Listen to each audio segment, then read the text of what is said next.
Hey guys, how's it going? This is Mike from M&R Automotive. Today we have a Bronco with a modular bumper and we're installing the Pro Series XL kit.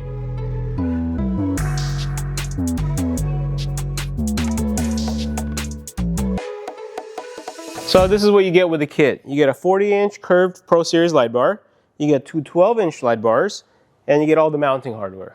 So now let me show you the brackets. You get a driver's side and a passenger side bracket. These brackets are here to connect the two light bars together on each side.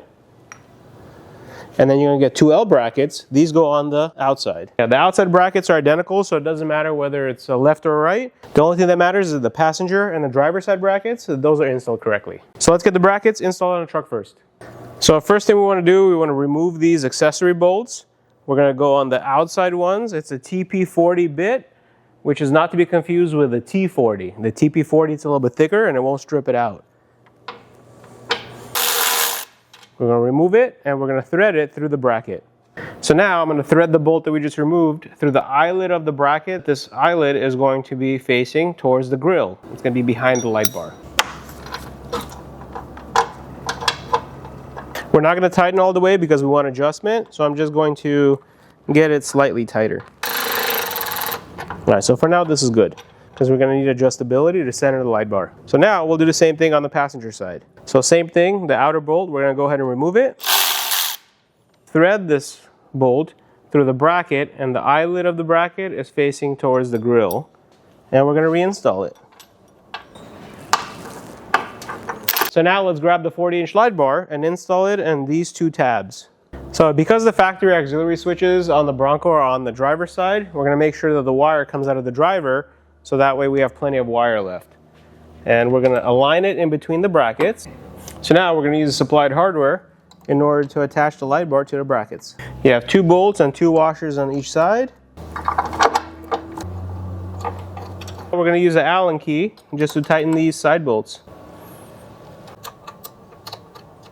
With the center light bar installed and everything's aligned, we can tighten these bolts in the back.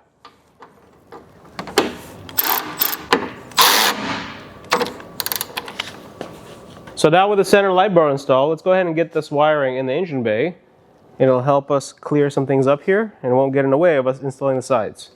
So we're going to go and feed this through the back. So I'm going to grab this wire and I'm going to feed it through here, and we're going to pull on it. It's going to actually go underneath this grommet. So as you pull on it, it's going to get it underneath the grill. So I'm pulling it just to kind of shift this wire right behind the light bar. And now you won't be able to see it. So by threading it right in between the grill and this rubber trim, now you can't see any of the light bar wire behind. And now we can pass this wire up the fender to get it to auxiliary switches. Thread the wire and pass it into the engine bay, and with the help of an assistant, somebody's going to grab it. So now go ahead and pull it out so there's no slack of wiring behind the bumper. We have the wiring in the engine bay. We're going to leave this alone. We're going to connect it to everything when the two sides are installed. Installing the 12-inch light bars, we already have a tab on this side. We're going to have to remove this TP40 screw and install our L bracket. So the TP40 screw that we removed, it's the one that's on the outside and towards the front. I got one of the L brackets and I'm going to thread the bolt that we just removed through the oval opening of the bracket. So as you're mounting, the brackets are going to look like this, and these tabs are going towards the inside of the bumper. So we're not going to tighten them all the way, we're just going to finger tighten them or loosely until the light bar is in the middle. Awesome, let's thread the light bar. Notice that the wire comes out on one of the sides. I like my wiring more towards the center, so that way it's more hidden. So we're going to install it in this orientation with the wire going towards the middle. Secure the bracket to the light bar using the provided hardware. For the light bar installed between the two tabs, we can go ahead and tighten these outside bolts. Now that the driver's installed, let's do the same thing on the passengers. Once again, TP40 bit, and I'm using the forward outer bolt. We're going to thread it through the oval of the bracket, and we're going to reinstall it. And now we're going to install it with the tab facing inward. We're going to attach the 12-inch light bar in between these two tabs. Alright, so now I'm going to install the light bar using supplied hardware.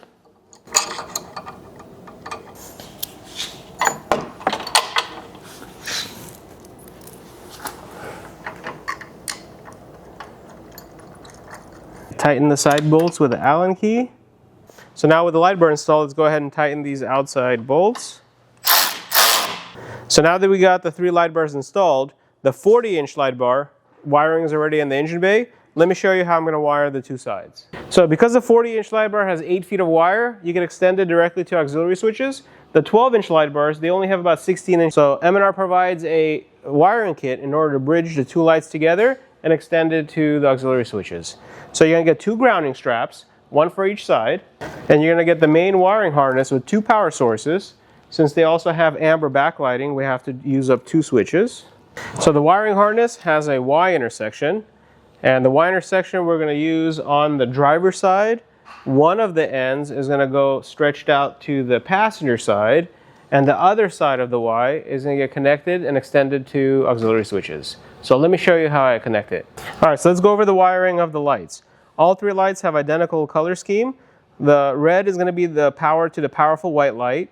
The white is going to be the amber backglow, and then the black is the ground. So we're going to match the same colors with the wiring harness. Red's going to get connected to red, white is to white, and black is to black. Like I mentioned earlier, the Y intersection is going to be on the driver's side, so we're going to want it here. Alright, so we're going to connect the red wire of the light to the red of the wiring harness, and we're going to crimp it. I like to double crimp it so that way it doesn't come out. Pull on it to make sure you have a nice solid crimp. And we're going to do the same thing with the white wire.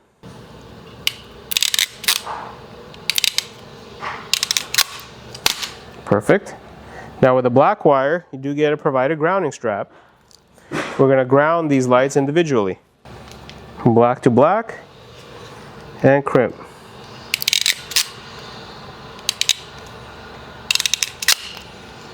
Perfect. When you apply heat to these connectors, they shrivel up and become watertight. Alright, so now we're going to ground it, and you can find any bolt that's on the chassis. We're going to use this one, but you could also use this one as well. We're going to remove it, slide the eyelet through it, and put it back. And we're going to slide it through. So I'm going to grab one of the ends of the wiring harness, and I'm going to pass it underneath the skid plate to the passenger side. So now I'm on the passenger side, and here's the other end of the wire, and we're going to connect the reds and the whites together. So I'm going to start with the white first, white to white.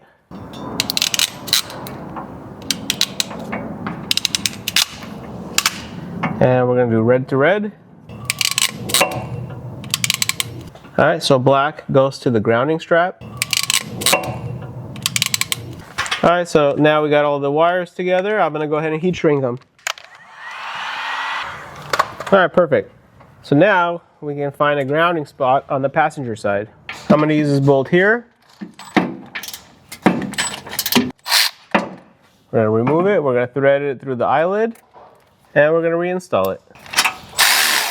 So all the extra wiring you can zip tie it together, and you can zip tie it to any component or hoses here to get it nicely hidden on the side.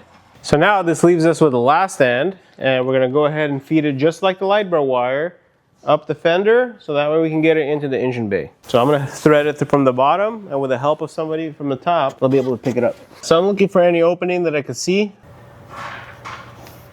So pull it all the way up, so that way get rid of all the slack. And now that we have both wires in the engine bay, we're going to extend it towards the back of the engine bay, because that's where the hookups are for auxiliary switches. Alright, so now we're in the engine bay. If you look out towards the firewall, there's a bundle of colored wires.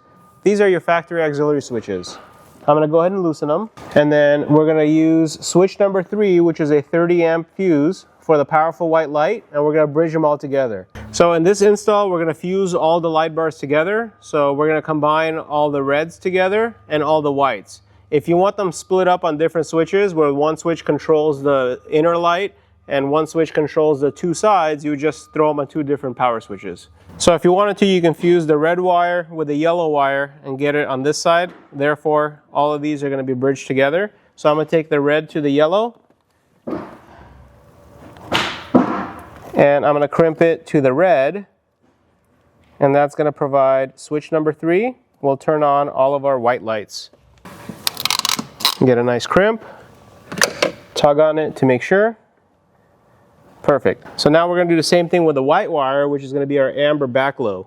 So we're going to fuse them all together. Put that on switch number 4, which is the brown wire. I'm going to take off the protective sheathing.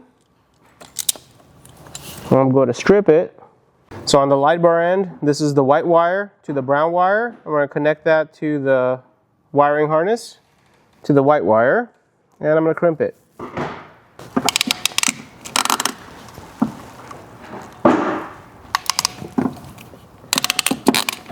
So the last thing we have to do, because our side light bars are grounded on the chassis, the light bar also has a black wire. So we have to ground the light bar. We can use any of these 2 bolts to ground it. So I'm going to put an eyelid onto the black cable of the light bar.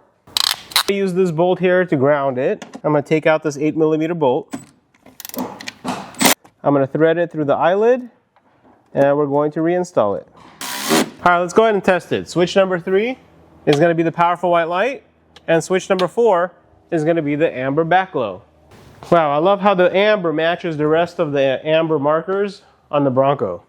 Thank you guys for watching. I hope you guys enjoyed this video and got the confidence that you guys need in order to install this product yourself. You guys are going to absolutely love it.